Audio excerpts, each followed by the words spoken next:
Hey, everyone, welcome to Biblical. Imagine opening a Bible that is over 200 years old. The pages are worn, the cover is cracked, and the smell of history rises from it. But then, as you read, you notice something strange. The words are different. Entire verses are worded in ways you've never seen before. Passages you thought you knew by heart suddenly have an unfamiliar tone, as if they carry a secret meaning. And then it hits you. If this is the Bible from 1775, and it doesn't match what you've been reading today, what else might have been changed? What truths could have been hidden in plain sight? Today, we're going to journey into a piece of history, a 1775 Bible, and uncover how its words reveal something far bigger than just old-fashioned language. This isn't about conspiracy theories. It's about understanding that the Bible, like any ancient text, has passed through the hands of men. And men have agendas. What if this old book could prove that much of what we think we know might be based on changes we never noticed? First, let's understand the time period. The year 1775 is a turning point in history. The American colonies are on the brink of revolution. Printing presses are rare compared to today, and books are expensive treasures. Every letter, every word in a Bible is carefully placed by typesetters, not by machines, but by human hands. The King James Bible had been authorized in 1611, and for more than 160 years, it had been the standard in English-speaking nations. But by 1775, small changes had already crept in, not because of God, but because of printers, translators, and church authorities. When you open a 1775 Bible, one of the first things you notice is the language. Words like charity are used instead of love in 1 Corinthians 13. That might seem small, but think about it. Love is personal, warm, and emotional. Charity feels more formal, almost like an obligation.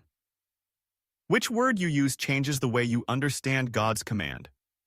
This isn't just a language update, it's a shift in how we see God's nature. Another example, Psalm 23. In most modern Bibles, you'll read, "The Lord is my shepherd, I shall not want." But in older editions, the word want didn't mean desire. It meant lack. In 1775, people would have understood it clearly. But today, someone reading it might think it's saying, "I don't want the Lord as my shepherd," if they take it literally without knowing the historical meaning. That's how easily truth can be obscured. Not by removing it, but by letting language drift until the meaning is clouded. Here's where it gets more surprising. The 1775 Bible contains verses that have disappeared from many modern translations entirely.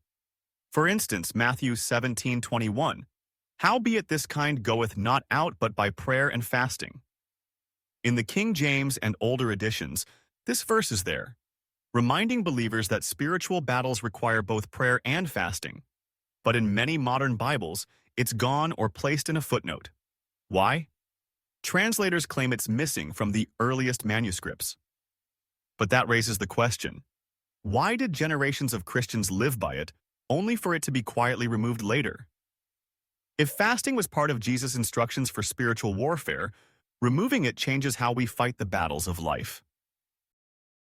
Then there's Acts 8:37, a verse where Philip tells the Ethiopian eunuch that he can be baptized only if he believes with all his heart that Jesus Christ is the Son of God. In modern Bibles, it's often skipped entirely. That's a huge doctrinal change. If you take that out, baptism can become more of a ritual than a personal confession of faith. And again, the 1775 Bible preserves it. Now think about the implications. If you change just a few words or remove just a few verses over hundreds of years, you can slowly guide people into a different understanding of God. You don't have to burn the Bible, you just need to update it. Here's another layer to this, the Apocrypha. In 1775, many King James Bibles still included the apocryphal books between the Old and New Testament. These books, like 1 and 2 Esdras, Tobit, Judith, Wisdom of Solomon, and Maccabees, contain history and teachings that connect directly to the New Testament. For example, the Maccabees explain the Jewish struggle for freedom under oppressive rulers, setting the stage for the world Jesus entered. Today, in most Protestant Bibles, they're gone. You might not even know they existed. That means entire historical contexts are missing from the Bible most people read today. Why were they removed? Officially, some church leaders said they were not inspired, but they had been included in many Bibles for centuries. Removing them not only cut out historical knowledge, but also weakened the link between Old and New Testament history. Even the Ten Commandments have seen subtle changes in presentation. In the 1775 Bible, the Sabbath commandment is clear and direct.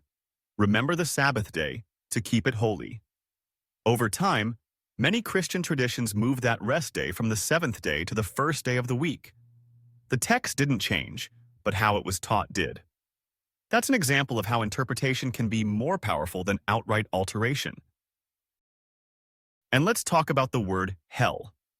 In the 1775 Bible, the word often translates from different original words: Sheol in Hebrew, Hades, or Gehenna in Greek.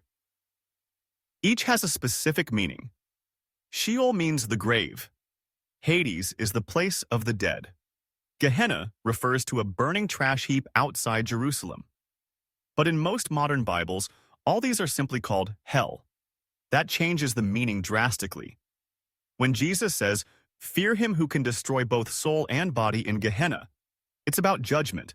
But if you swap that with hell, it creates an entirely different mental image. Now here's where real-life examples make it even clearer. Imagine you're teaching a child about God's love. If you read from the 1775 Bible, you might say, "Charity suffereth long and is kind." That child might grow up thinking that love is an active, sacrificial giving.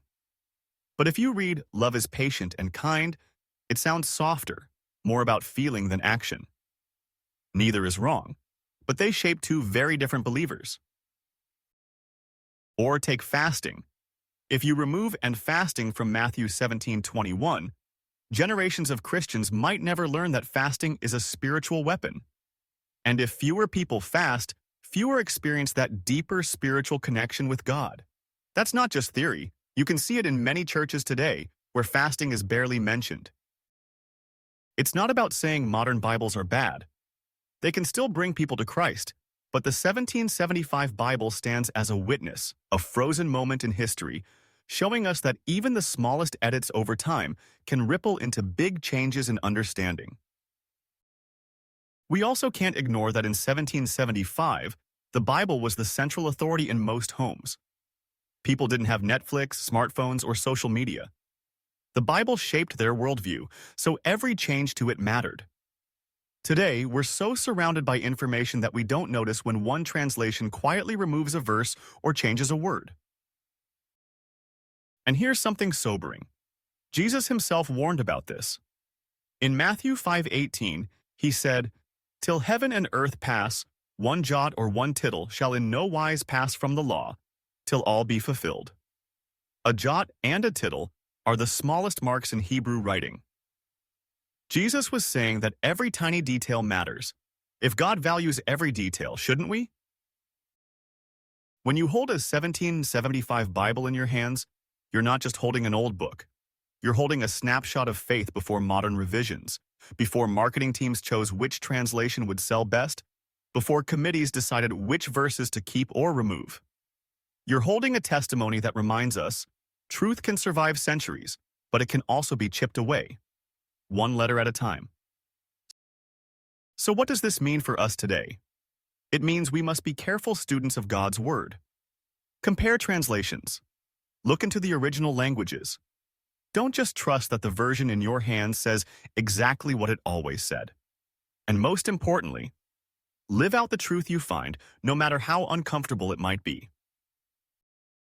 Because maybe, just maybe, the ancient truth hidden in that 1775 Bible is this: God's Word has survived, but men have shaped how it's presented. And if we don't pay attention, we might believe a version of the truth that's missing the full picture. The Bible warns in Amos 8:11 of a famine, not of bread, but of hearing the words of the Lord. That famine doesn't have to come from banning Bibles. It can come from slowly changing them until people no longer hear the word as it was once given. And so the challenge is in your hands. Will you take the time to seek the fullness of God's word? Will you guard against the slow erosion of truth? Or will you accept the watered-down version handed to you without question? The 1775 Bible still speaks. If you listen closely, it might tell you that the greatest danger to truth is not its outright destruction, but its quiet, careful editing.